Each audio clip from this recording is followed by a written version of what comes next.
दही मत कर जब उससे मक्खन निकाल लिया जाता है तो मक्खन छाछ में डालने से ऊपर ही रहता है, कभी डूबता नहीं है। जब तक मथा नहीं गया था तो एक में ही एकम एक था, और जब मथ कर दही को मक्खन निकाल लिया गया तो फिर उसे छाछ में छोड़ दो, फिर नहीं मिल सकता। ऐसे ही खूब नाम जप करके पहले जीवत तो नष्ट कर दो, फिर संसार में रहोगे तो ऐसे रहोगे जैसे छाछ के ऊपर मक्खन रहता है, कभी मिल नहीं सकता। तुकाराम जी कहते हैं गर्भवास में तूने वादा किया था कि हर जीव वादा करता है, एक बार मुझे यहां से निकाल दो, मैं भजन करके भगवान को प्राप्त करूंगा। अरे उस वादे को भूल गया। भगवान शेषनाग भी अपनी 2000 जिह्वा से जिनका नाम गुणगान करते हैं, वेद भी जिनका नेति उनसे वादा किया था तूने कि एक बार गर्भ से बाहर कर दो, मैं तुम्हारा भजन करूंगा। बौरा गया, इस माया में आके फिर बौरा गया। अपनी जिह्वा देखो, जल में भेद नहीं होता, जल सब में गिरता है, लेकिन अपने भावानुसार उसका स्वरूप अलग हो जाता है। जल तो ईख में भी गिरता है तो वही जल मधुर गन्ने का रस बन जाता है, और जल धतूर में भी गिरता है जिससे उसका फल पुष्ट होता है, वो जहर बन जाता है। जल केले में गिरता है जिससे कपूर बन जाता है। जल सीपी में गिरता है तो मोती बन जाता है। जल तो समान भाव से बरसता है, लेकिन अधिकारानुसार उसका फल अलग अलग हो जाता है। तू मृत्यु को मत भूल। मृत्यु को बड़ा चस्का लगा है लोगों के मारने का, तो किसी को नहीं बख्शती, सबको मारती चली जाती, रौंदती चली जाती है। एकमात्र नंद नंदन यशोदानंदन है जो तुम्हें मृत्यु से बचा सकते हैं, देह भाव रहित करके। चाहे कोई कितना बुद्धिमान हो, चीनी से ऊख बना सकता है।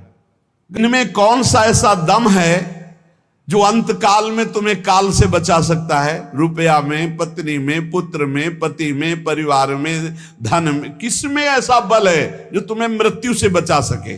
जब मृत्यु से नहीं बचोगे तो फिर अगला जन्म होगा, फिर उस योनि में नया। ये कब तक चलता रहेगा? क्या यमदूतों से तुम्हें ये रुपया पैसा बचा लेगा? क्या यमदूतों के दंड से तुम्हें ये नाना प्रकार के शरीर संबंधी लोग बचा लेंगे?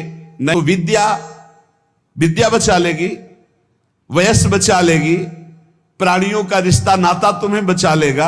अरे अब होश में हो जाओ, संसार काल का कलेवा है, इसमें कोई नहीं बचेगा, सब मरेंगे, इसलिए नाम जप कर ले, अपने को बचा ले।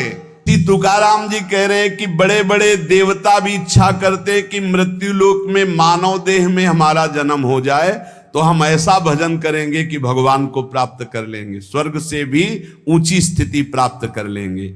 और तुम मृत्यु लोक के भोगों में फंसकर भगवान को छोड़ रहे हो। तुकाराम जी कह रहे स्वर्ग के देवता इच्छा करते कि कभी भगवान हम पर कृपा करे, हमें मृत्यु लोक में मानव देह दे दे जिससे मैं भजन करके भगवान को प्राप्त करूं, और तुम मृत्यु लोक के भोगों में भगवान के भजन को छोड़ रहे हो। स्वर्ग के देवता स्वर्ग और स्वर्ग के भोग छोड़कर मृत्यु लोक में मानव देह में आकर भजन करके भगवान को प्राप्त करना चाहते हैं। आपको सहज में अवसर मिला मानव देह, अब मृत्यु लोक के भोगों में फंस करके नाम जप मत छोड़ो। इंद्रियां एक प्रश्न कर रहे थे कि मैं बैंक में ऑफिसर हूं, मेरी कामना थी कि मैं एक बड़ा पदाधिकारी बनूं, तो बन गया, लेकिन मुझे शांति क्यों नहीं मिली? मैं अधिकारी हूं, मेरे पास सब भोग सामग्री जो मैंने कामना की थी सब, फिर भी मन अशांत क्यों रहता है? उनका एक ही कारण है, मन को विश्राम भगवान के चरणों से ही मिलेगा। तब लग कुशल न जीव को सपने हो मन विश्राम, जब लग भजत न राम को शोक धाम तज काम। कह रहे हैं यहाँ तुकाराम जी, इंद्रियां परस्पर कलह करती रहेंगी। जैसा कैसे हो सकता है कि क्षण क्षण पर कष्ट दिया जा रहा है और वो हरि हरि हरि मेरा हरि, ऐसा कैसे हो सकता है? प्रहलाद जी, ऐसा कैसे हो सकता है? 22 बाजारों में मार कोड़े खाल खींच ली गई, फिर भी ना तो भक्ति में फर्क पड़ा ना भक्त में फर्क पड़ा। वैसे ही भक्ति, वैसे ही मुख प्रसन्न, कैसा कैसे हो सकता है?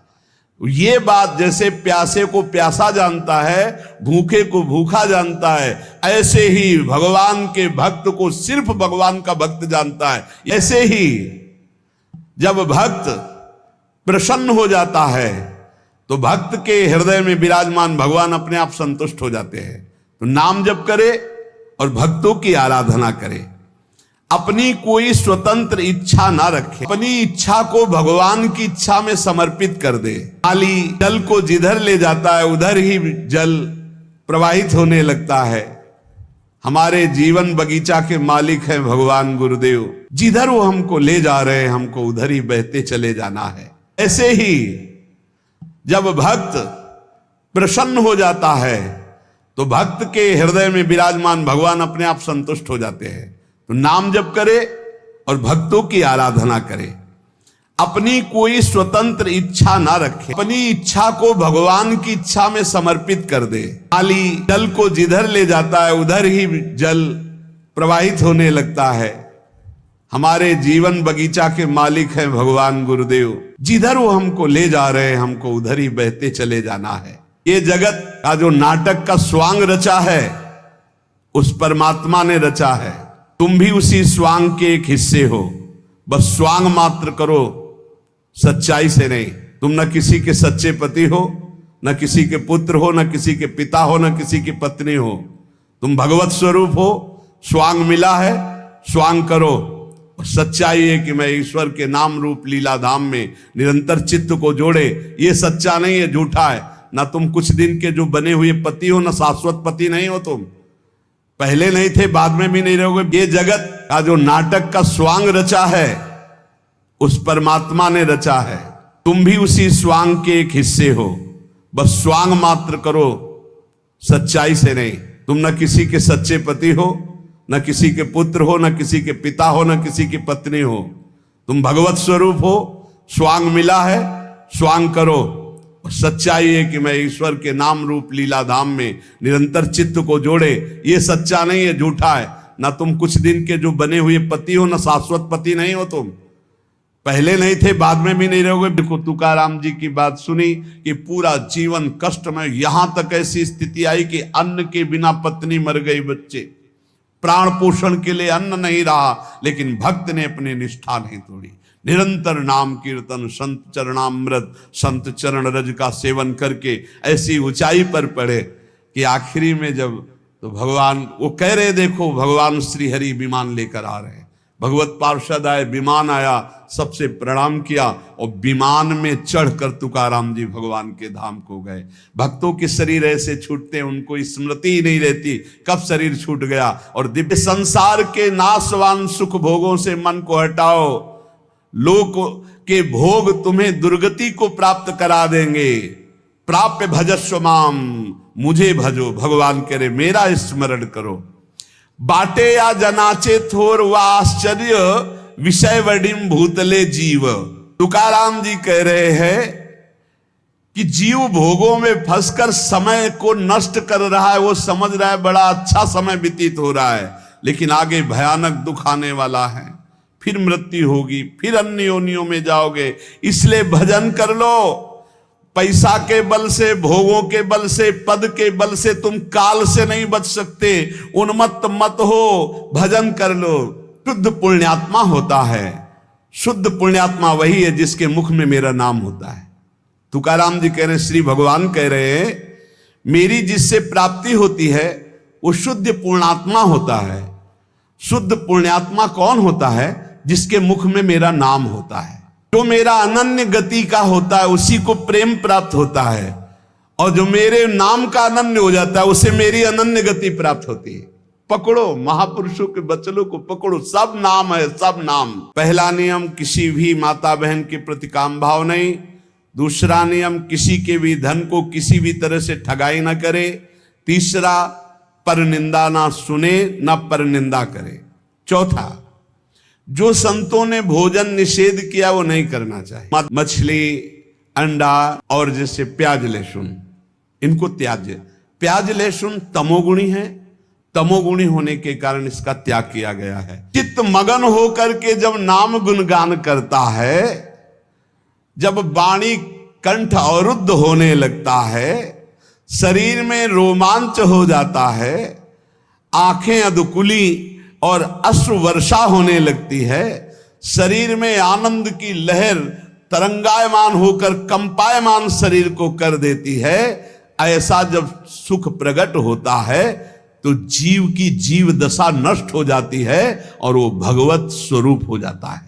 क्या जुगनू कभी सूर्य की तेज की समानता कर सकती है? जितने साधन है सब जुगनू वो भी चमकते हैं, और सूर्य है नाम की समानता कोई अन्य साधन नहीं कर सकता। इसलिए सूर्य स्वरूप भगवान के नाम का निरंतर गाय, अन्य साधनों की तरफ दृष्टि मत दो।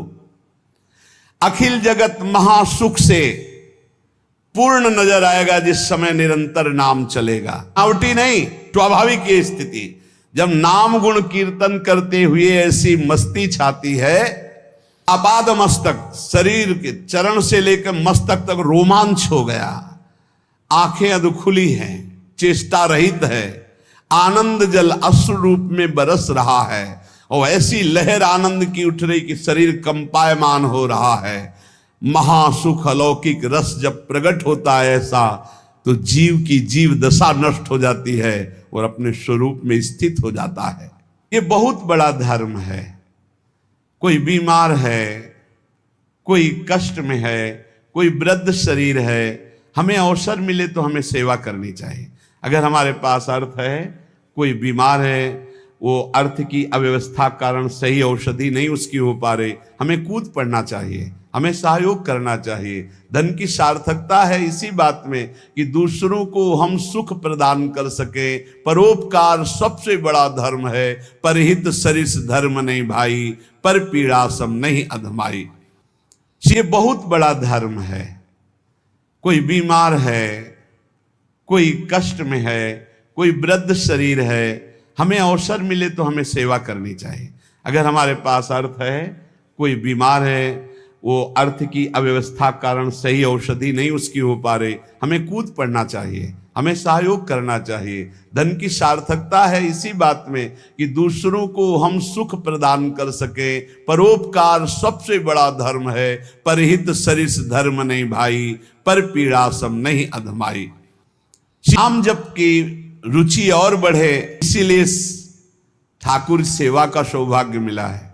जैसे जैसे हृदय पवित्र होगा, अपने आप नाम जप स्फुरित होने लगता है। तो जब ठाकुर सेवा का तुम्हें अवसर मिले तो जरूर दौड़ भागो, क्योंकि वो नाम जप में प्रीति बढ़ाएगा।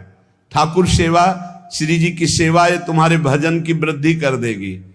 इस पे कभी ऐसा मत सोचो कि एकांत में बैठकर अगर मैं नाम जप करता तो ठीक था, ये हमको तो सेवा में लगना। सेवा से नाम जप की प्रीति और बढ़ती है। पंडित हो या बालक हो, मूर्ख हो या विद्वान हो, जो नाम को पकड़ लेता है वो सब ज्ञान प्राप्त कर लेता है।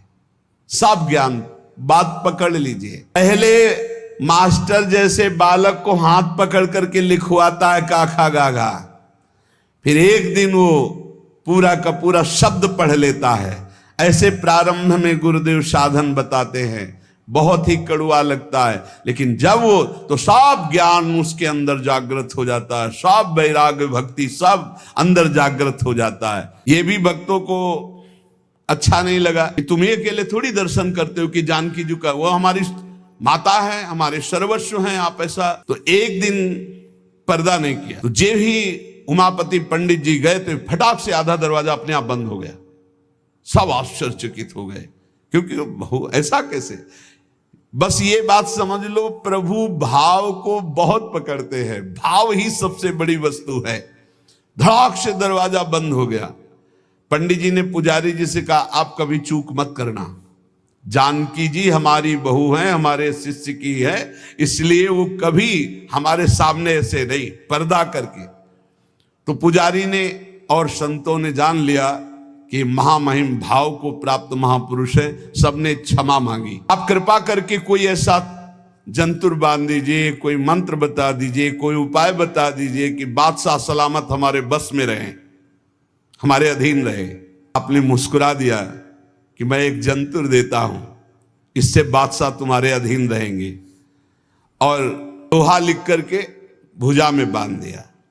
यंत्र मंत्र और तंत्र को भूल करो जन कोय, पति कहे सो कीजिए वो आप ही बस होए। ये दोहा लिख करके दूर से गुप्तचर लगे रहते थे। उदाहरण में बताएं, बनेगा ही नहीं उदाहरण, पर थोड़ा सा इशारा, जैसे शाखा चंद्र न्याय से कहते हैं कि डाल के एक हाथ ऊपर देखो चंद्रमा दिखाई दे रहा, चंद्रमा तो न जाने कितनी दूर है पर हम चंद्रमा को देख पाते। ऐसे उदाहरण में जैसे भारत का कोई बड़ा अधिकारी आपसे आके हाथ मिला दो, कह दे चिंता मत करना, आज से मैं आपका, और आप जो कहेंगे सो हम करेंगे, फिर कैसा और लगेगा? वो दोबारा कभी फोन करे या ना मिले, लेकिन आप छाती चौड़ी करके घूमेंगे।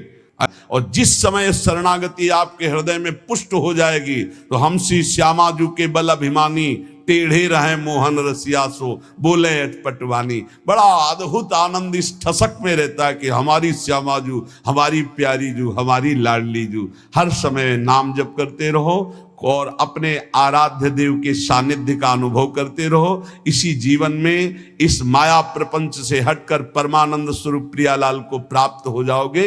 विश्वास कर लो, बस नाम न छूटे और संबंध का भाव न टूटे तो निश्चित इसी जन्म में अनुभव हो जाएगा। और कहा आज हमें ठाकुर जी बुला रहे अपने धाम में। ऐसे जाना होता है महापुरुषों का। मृत्यु मृत्यु नहीं, महोत्सव होता है। सब वैष्णव जनों को बुलाया और बोले आज जो है ठाकुर जी बुला रहे हैं अपने निज सेवा में, निज धाम में। इनके पीछे पीछे पुत्र, जो सातों पुत्र थे, वो पीछे पीछे गए।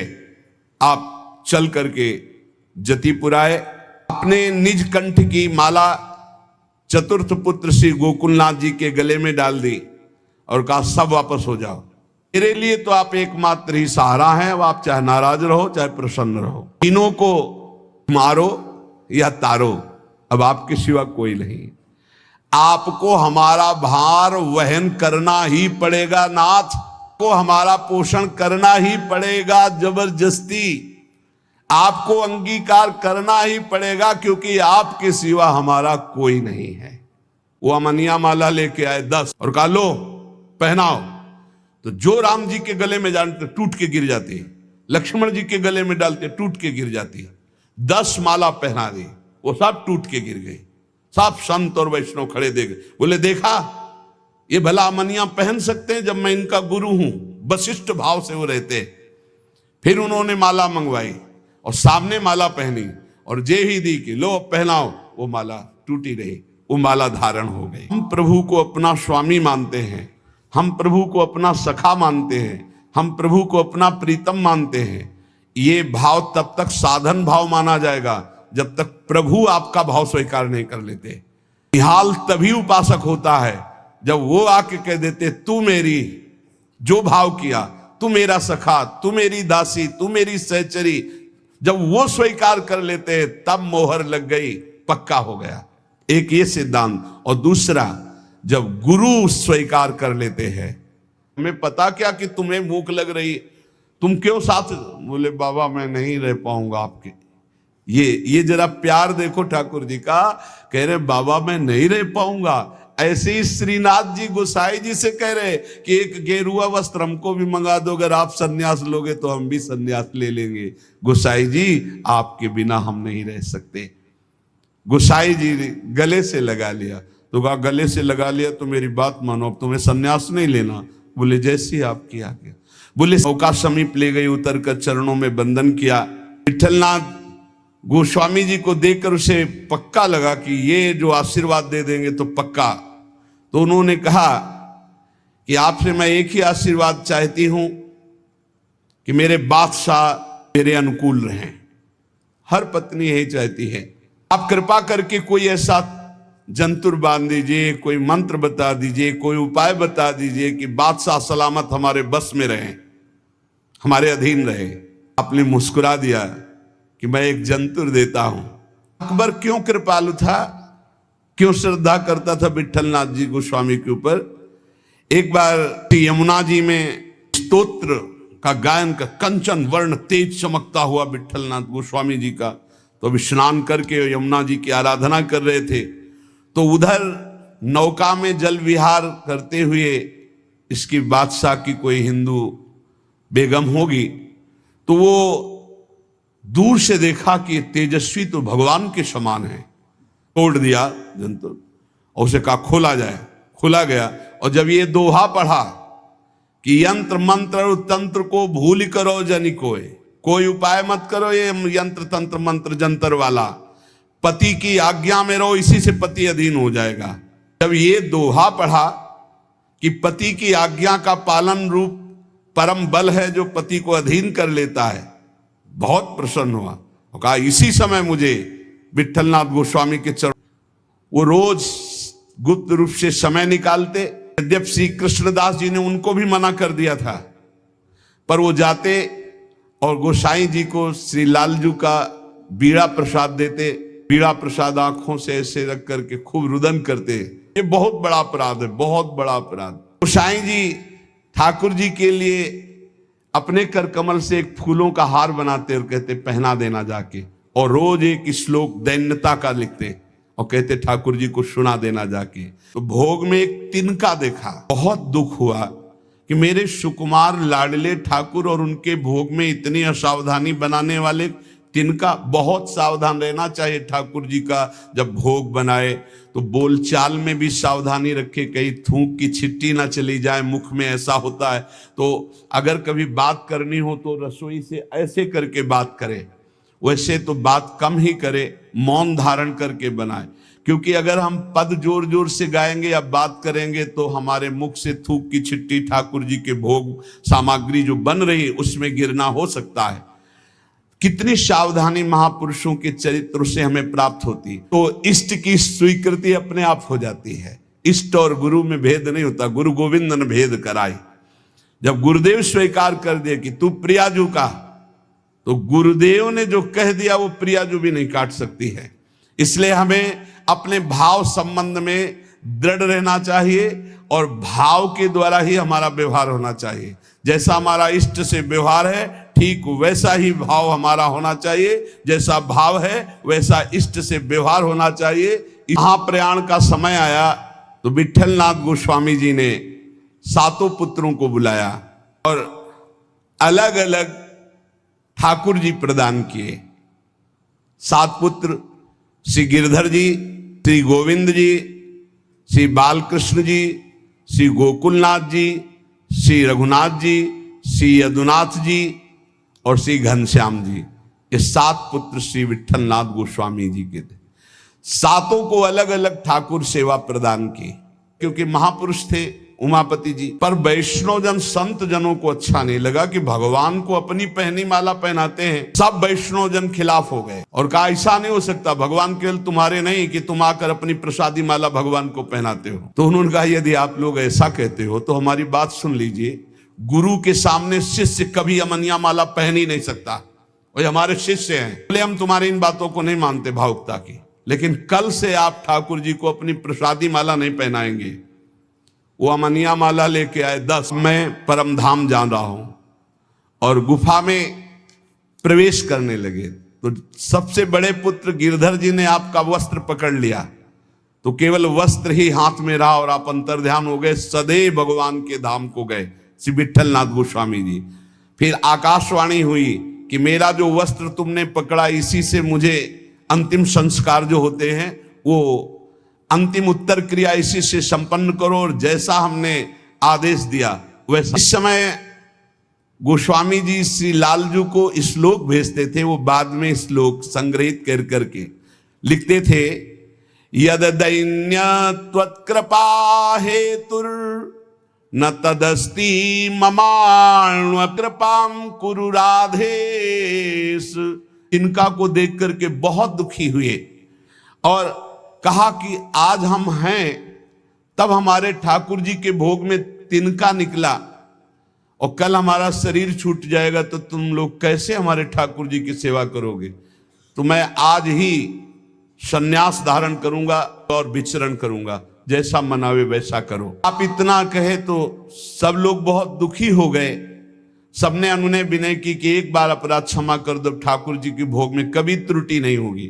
आपने कहा हम परिहास में कभी झूठ नहीं बोलते, हमने कहा सन्यास लेंगे तो अब सन्यास लेंगे, अब हम तुम्हारे बीच में नहीं रहेंगे। यहाँ एक बहुत सूक्ष्म विषय निकल के आता है कि कभी गुरु और गुरु वंशज के प्रति थोड़ा भी हे भाव न कर ले, नहीं तो दुर्गति पक्की है, चाहे जितना बड़ा उपासक हो। कृष्णदास जी बहुत बड़े महापुरुष हैं, पूरे श्रीनाथ जी की सेवा के अधिकारी हैं, अधिकारी पदवी नहीं की है।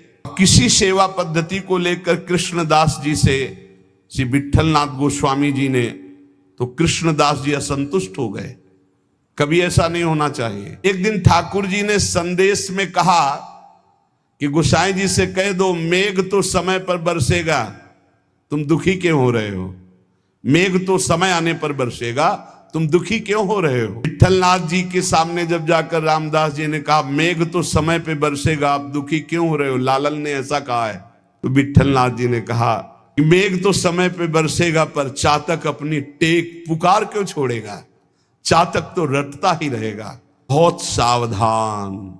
इतने बड़े महापुरुष हैं, उनका चरित्र है कृष्णदास जी का, बहुत बड़े महापुरुष हैं, लेकिन अपने गुरु से अपराध बन गया।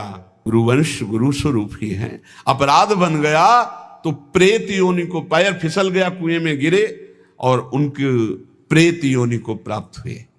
बहुत सावधानी की जरूरत है कि कहीं ऐसे अपराध नहीं, तो चाहे जितना भजन हो, भजन बाद में तो कल्याण करेगा, लेकिन बीच में छूट जाएगा और बीच में हमारी दुर्गति हो जाए, अंतिम तो मंगल ही होगा। गोसाई जी को पता चला तो गोसाई जी ने अन्न जल त्याग दिया और कहा जब तक सम्राट अकबर सादर कृष्णदास जी को, ये देखो महापुरुषों का हृदय, सादर कृष्णदास जी को नहीं छोड़ते तब तक मैं अन्न जल भी नहीं पाऊंगा।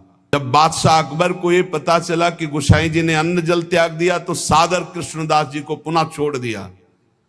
कृष्णदास जी को जब ये पता चला कि गोसाई जी मेरे लिए अन्न जल छोड़ दिए, तब गोसाई जी के पास आए और चरणों में गिरे और कहा मुझे के प्रभाव का पता नहीं था, क्षमा कीजिए। तो श्री विट्ठलनाथ जी थे, ये श्रीमद वल्लभाचार्य जी के द्वितीय सुपुत्र है। आपका जन्म प्रादुर्भाव विक्रम 1572 में काशी के निकट चुनारगढ़ में हुआ। श्री आचार्य महाप्रभु वल्लभाचार्य जी ने प्रयाग में अड़ैल में आकर आपका जन्मोत्सव मनाया। बड़े शुभ संस्कार बचपन से ही। आचार्य महाप्रभु जी के निरीक्षण में आपने समस्त शास्त्रों का सम्यक अध्ययन किया और गृहस्थाश्रम में प्रविष्ट हुए। बहुत सुंदर बात। अगर चातक अपनी रटन छोड़ दे तो चातक कैसा? मेघ तो समय पे बरसेगा, वो बरसे, लेकिन चातक अपनी रटन नहीं छोड़ सकता। मेरी रटन घटने वाली नहीं, मैं तो रो रो कर आपको पुकारता ही रहूंगा। चातक रटन घटे घट जाई, बढ़े प्रेम सब भांति भलाई। विट्ठलनाथ जी के इस दुख को अकबर बादशाह ने सुना, ने तत्काल आदेश किया और कृष्णदास जी को बंदी बना के जेल में डाल दिया। गुरु के समान ही गुरुवंशजों को समझना चाहिए। जैसे हमारे गुरुवंश के अगर बच्चा भी आ जाए तो हम उसके झुककर चरण छुएंगे, उसको गुरु के समान आसन पर बैठा लेंगे और नीचे उतरकर हम बैठेंगे। चैतन्य महाप्रभु ने ईश्वरपुरी जी के जब गांव में गए तो रज में लोट लोट के कह रहे थे यहाँ के सब जीव जंतुओं की भी चरण रज हमारे लिए बंद नहीं, क्योंकि यहाँ हमारे गुरुदेव भगवान प्रकट हुए। श्री ठाकुर जी श्रीनाथ जी से आज्ञा लेने गए। ठाकुर जी ने बहुत उदास होकर के कहा गोसाई जी एक गेरुआ वस्त्र हमको भी मंगवा दो। बोले आपको क्यों जय जय, आपके पास तो बहुत सुंदर सुंदर पोशाक हैं। बोले हम आपके बिना नहीं रह सकते, अगर आप सन्यास लेंगे तो हम भी सन्यास लेके आपके साथ ही चलेंगे। देखो कैसा प्यार करते। ऐसे माधवदास बाबा जगन्नाथ जी को प्यार करते, तो जगन्नाथ जी से जाके आज्ञा ली, राधापति इस दैन्यता से आप कृपा करते हैं, रिझते, वो दैन्यता तो मेरे में है नहीं, अणुमात्र भी नहीं है। अब तो आप अपनी तरफ से कृपा करें और मुझे वो दैन्यता प्रदान करें जिससे आप रीझते हैं। दूसरा श्लोक, सर्वसाधन शून्योहम सर्वसामर्थवान भवान श्री गोकुल प्राणनाथ न त्याज्यो हम कदापि वही। हे गोकुल के नाथ स्वामी, मैं सर्वथा सर्वसाधन ही। उनसे बात की और गद्दी पर पूरा अधिकार कर लिया। पुरुषोत्तम है ही, क्योंकि उनके पिता गोपीनाथ जी अधिकारी थे, और हटा दिया श्री विट्ठलनाथ जी को। और हटा ही नहीं दिया, पूरी सेवा से हटा दिया कृष्णदास अधिकारी जी ने। पुरुषोत्तम जी को गद्दी पे बैठा दिया, उनकी मां को समझा बुझा करके दस्तखत करवा लिए। और श्री सूरदास जी, कुंभनदास जी, परमानंद दास जी, कृष्णदास जी, ये वल्लभाचार्य जी के शिष्य, और नंददास जी, चतुर्भुज दास जी, श्री गोविंद दास जी, श्री छीत स्वामी, ये विठल नाथ जी के शिष्य, ये रात दिन ठाकुर जी की सेवा में, पद गायन की सेवा में रहते थे। इस समय महाप्रयाण का समय आया तो विठल नाथ गोस्वामी जी ने सातों पुत्रों को बुलाया और अलग अलग ठाकुर जी प्रदान किए। महापुरुष अगर डांट दें तो बच गए आप, और गंभीर हो गए तो पिट गए आप, बस इतना समझ लो। गंभीर इसलिए हो गए कि तुमने लालन की सेवा छुड़वा दी, सब ठीक है, लेकिन लालन की से दूर रखा, दर्शन नहीं, सेवा नहीं, इसलिए गंभीर हो गए। विठलनाथ गोसाई जी को पूर्व सेवाधिकार प्राप्त हो गया। श्री कृष्णदास जी का अंतिम लीला जानते हो कैसे हुई? कुआं में पैर फिसल गया और गिर के मरे और प्रेत बने। बोले जैसी आपकी आज्ञा। बोले सेवा में त्रुटि अगर हो रही तो मुझे दुख नहीं तो तुम्हें दुख क्यों हो रहा है? तो बोले तुम्हें दुख हो या ना हो, आप मेरे पुत्र हो, मेरे को दुख होता है कि मेरे लालन के भोग में तिनका कैसे आ गया। भाव समझिए। विठलनाथ गोसाई जी स्वयं सेवा में सावधानी पूर्वक, पर कभी कभी अगर त्रुटि हो जाए सेवा में तो बहुत ही असंतुष्ट हो। यह ध्यान रखने का विषय है कि हम केवल विग्रह की पूजा नहीं कर रहे। किसी भी स्थिति में आप मेरा त्याग मत कीजिए, क्योंकि मैं साधनहीन हूं, आप सामर्थ्यवान हैं, आपके द्वारा त्याज्य नहीं हूं। नाथ मेरा कभी त्याग मत कर देना। यदि तुष्टो शिरुष्टो वा त्वमेव शरणं मम धारणे धारणे वापि दीनानां न प्रभुर्गतिः। प्रभु आप चाहे मुझ पर संतुष्ट हो या नाराज हो, मेरे लिए तो आप एकमात्र ही सहारा हैं। अब आप चाहे नाराज रहो, वैसे तो बात कम ही करे, मौन धारण करके बनाए, क्योंकि अगर हम पद जोर जोर से गाएंगे या बात करेंगे तो हमारे मुख से थूक की छिट्टी ठाकुर जी के भोग सामग्री जो बन रही उसमें गिरना हो सकता है। कितनी सावधानी महापुरुषों के चरित्र से हमें प्राप्त होती। तिनका को देख करके बहुत दुखी हुए और कहा कि आज हम हैं, तब हमारे ठाकुर जी के भोग में तिनका निकला और कल हमारा शरीर छूट जाएगा तो तुम लोग कैसे हमारे ठाकुर जी की सेवा करो। एक अयोध्या में उमापति नाम के महापुरुष निवास करते थे।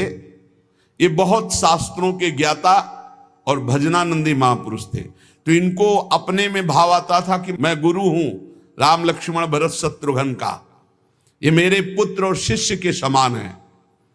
तो ये जब मंदिर में जाते कनक भवन में, तो कनक बिहारी राम जी को ये माला खरीदते हो, पहन के जाते और अपना पहना हुआ माला देते कि राम जी को और लक्ष्मण जी को पहना दो, और सीता जी के लिए कहते कि आधा दरवाजा मोड़ दो, पर्दा कर दो, बहू है हमारी। जैसे माधोदास बाबा जगन्नाथ जी को प्यार करते तो जगन्नाथ जी से जाके आज्ञा ली, जय जय अब ब्रज 84 को आपकी लीला भूमि में जाना चाहता हूं, आदेश दे दो। बोले बाबा आपके बिना हम रह नहीं सकते।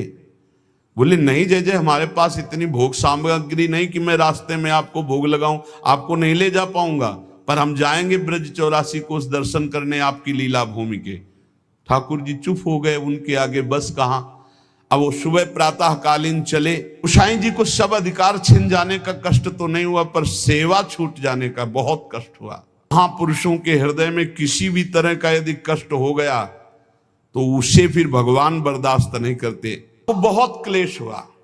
श्रीनाथ जी का दुलार छूट गया, सेवा छुटवा दी कृष्णदास अधिकारी ने। आप पाराशौली में जाकर रहने लगे, पर बहुत दुखी अंदर से। और दूर तक वहां तक आते जहां श्रीनाथ जी की ध्वजा दिखाई देती है, वहां से साष्टांग दंडवत करके बहुत एकाग्रता पूर्वक ऐसे देखते, मंदिर की तरफ रोने लगते श्री विठलनाथ जी। ये ध्यान रखने का विषय है कि हम केवल विग्रह की पूजा नहीं कर रहे, साक्षात श्यामा श्याम विराजमान है, साक्षात श्री जी विराजमान। हम जल पिवाएं तो उसी भाव से, भोग लगावें तो उसी भाव से, पोशाक पहरावें तो उसी भाव से। श्री गोस्वामी जी शयन करते थे गोकुल में आकर, और नित्य प्रति श्री श्रीनाथ जी की सेवा में आते। यहाँ जतिपुरा गोवर्धन में श्रीनाथ जी विराजमान थे। श्री गिरधर जी को श्री ठाकुर मथुरेश जी, जो वर्तमान में जतिपुरा गोवर्धन में विराजमान है। श्री गोविंद राय जी को श्रीनाथ जी जो वर्तमान में राजस्थान में श्रीनाथ द्वारा में विराजमान है, श्री बालकृष्ण जी को श्री द्वारिकाधीश भगवान जो वर्तमान में काकरौली में विराजमान है, श्री गोकुलनाथ जी को जो वर्तमान में श्री गोकुल में विराजमान है। क्या तुकाराम जी से जब प्रश्न किया गया कि क्या गृहस्थाश्रम में भगवान की प्राप्ति ऐसे हो जाएगी जो विरक्तों की हो जाएगी, बहुत ध्यान से सुनिए, सिद्ध संत है, वो कह रहे हैं कि पागल मत बनो, भगवान की प्राप्ति भगवान के भजन करने से होती, वो गृहस्थी में भी हो जाएगी। 7 दिन उनको भगवान मिल जाते। तो इसलिए हम तुमसे कह रहे हैं कि ये ची चपड़ की बातें छोड़ो। तुकाराम जी कह रहे हैं घर में विट्ठल का मंदिर बना, घर को ही विट्ठल का मंदिर बनाओ, ठाकुर विराजमान करो, आप सेवक हो जाओ, बढ़िया भोग लगा के पाओ, नाम कीर्तन करो, कथा वार्ता करो, अपने कर्म को भगवान को अर्पित कर दो।